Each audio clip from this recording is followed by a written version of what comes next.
Hi, I'm David Cote of David Cote Photography. What I want to talk about today is a quick and dirty way to do exposure blending. Now, I've been spending probably, I don't know, the past 3 or 4 months studying luminosity masks and trying to understand how to do luminosity masking as a way to blend exposures. And about a month ago, I came across a YouTube video of a Photoshop guy showing how to do some blending, and he was using blend if, and then I've seen it in several other photographers' YouTube videos where basically they use a blend if to blend exposures. And it's really quick, it's really easy. It sure beats using luminosity masks in terms of level of difficulty.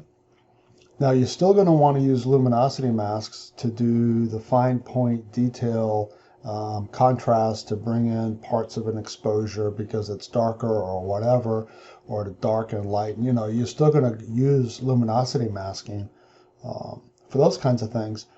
But I think you can get a pretty decent base blend from just using blend if, and that's what I want to show you today.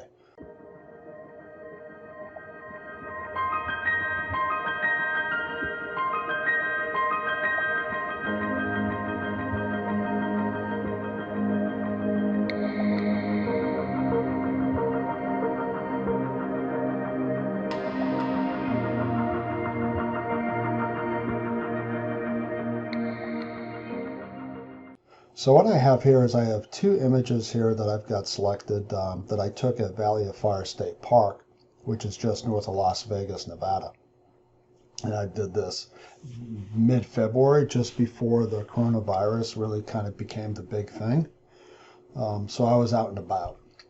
And I've got these two particular exposures here. They're base exposures, or they're just, see, this one's 10 seconds, and this one here is at 2.5 seconds. So basically, there's two stops of light between these. So if you know anything about exposure blending or doing bracketed exposures, essentially what I have here is I have two sets of exposures. Basically, one's at 2.5 seconds. If you double that, it's 5, and if you double that, it's 10. So this is 2.5 seconds, and this is at 10 seconds. So it's two stops of light brighter than the other exposure. So I'm going to load both of these up into Adobe Photoshop as smart objects. And I'm going to do that because we can do adjustments and editing in Photoshop using the Adobe Camera Raw, which is essentially the same thing as the Develop panel over here in Lightroom. But instead of trying to get the edits correct here in Lightroom, we can just do it in Photoshop before we do the blend, and then after we got the blend, we can go in and still make those tweaks in order to get that blend closer to what it is that we're looking for. So to load these up as smart objects, you just basically right mouse button click. First of all, you select them both, and then you right mouse button click, or just click on the Mac, and then you go up here to edit in, and you're going to open them up as smart objects in Photoshop. So once they're loaded up in Photoshop, you'll see that they're right here. So here's the darker image, and here's the brighter image. So what I'm going to do first is I'm going to play around with these images, and I'm going to take this lighter one and I'm going to darken it a little bit, and then I'm going to take the darker one and play with the sky. Because again, what I'm trying to do here is on the lighter image, I kind of want to focus on the land.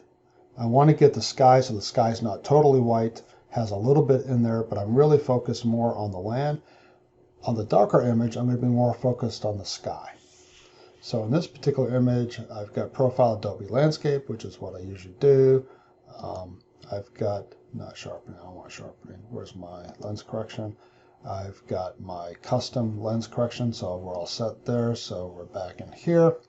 So I'm going to bump this down, and I'm going to drop this down initially by, let's say, a full stop. Because again, it's overexposed by 2, so I can drop this thing down. So I'm going to drop it down to 1. Boom. Mig 1. There we go. highlights. I'm going to bump those highlights right down because I want to recover as much of that sky as possible. I'm going to bump my shadows up because, again, I've got the space to do it. So probably about 33 or so. Let's check my black point.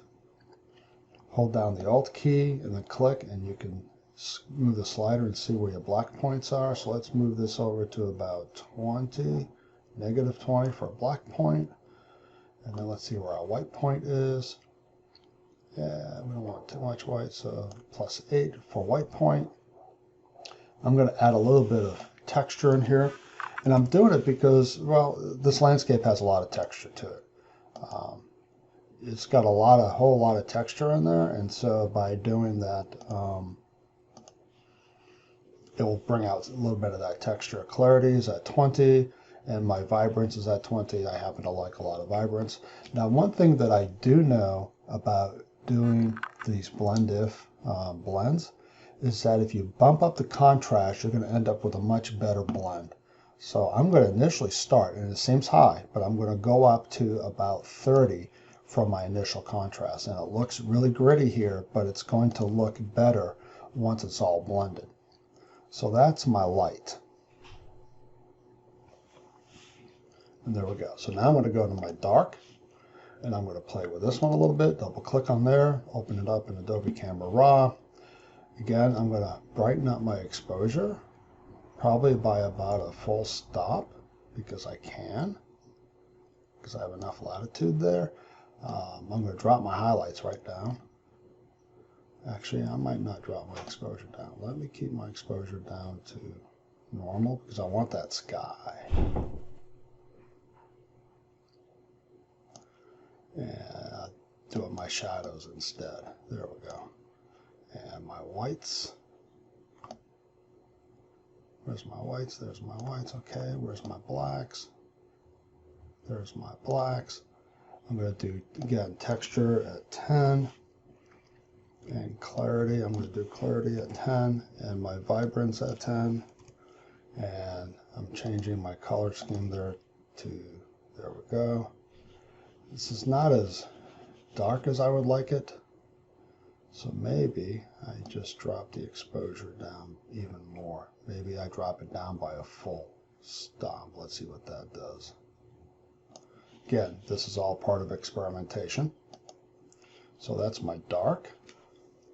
And now I need to move my bright onto my dark. And to do that, because that's the thing with Adobe Lightroom, is that it opens multiple images onto their own separate document. So we need to get this layer from this document into a layer on the other document.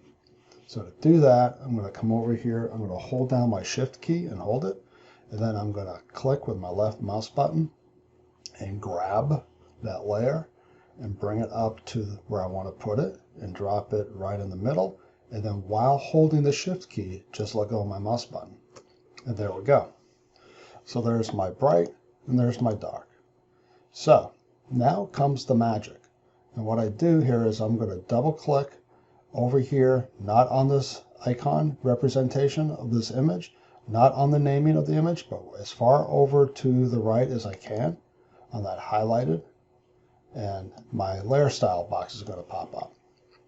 Now, I usually will do my blends with the darker below and the lighter above. And you can do this with 3 exposures, with 5 exposures, with how many exposures you want, but you really kind of want to work from dark up to light. And because of that, pretty much it makes it really easy to do the blend, because what ends up happening is you're going to be playing with this set of sliders here in the blend if. So what you're going to do is you're going to hold down on your Alt key, and you then notice that the cancel becomes a reset, and you're going to click on the bright one here. Now choose this layer because you're doing the blend if on that layer, not on the underlying layer. And then what you're going to do is you're just going to open that up. Boom, there we are. And I click OK. And there's my blend. That's my initial blend, and that looks fairly decent enough for me to use as my base image to move forward. And what I'll do here is I'm just going to put these into a group, and I'm going to call that group Exposure Blend. There we go.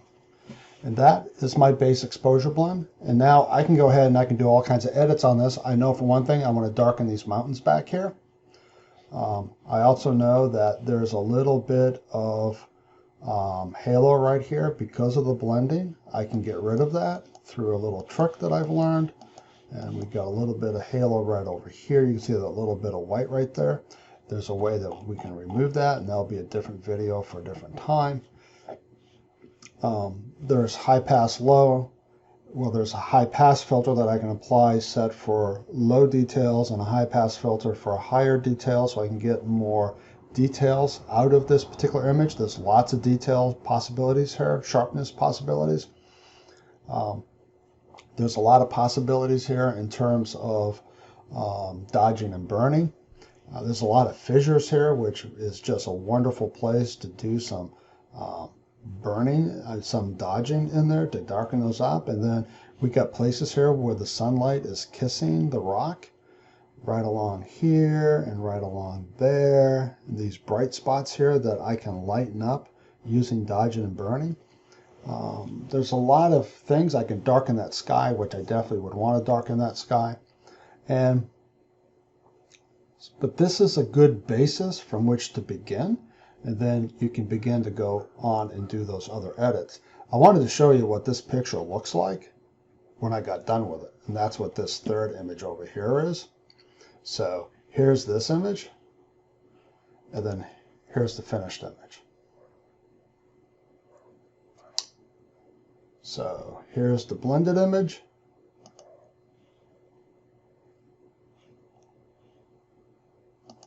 And here's the finished image. And you can see how the dodging and burning just brought out this light details right up and through here. And you got these beautiful fissures right in there. And all that comes from dodging and burning. And all that comes from using high pass to get some detail out. I blanked out the sky so the sky didn't get any of that detail. The sky didn't need the detail. I darkened the sky. I darkened these mountains here. I got rid of the halos. You can see there's really no halo there left, so to speak. Come over here. Halo is pretty much gone. So that's what it looks like when I got done editing. But to get to here, I first had to get to there. And this is my base exposure from which I can now go forth and do my edits. That's pretty much it. So thanks for listening. Hope you and your family stay safe, and we'll talk with you later. Thanks. Bye.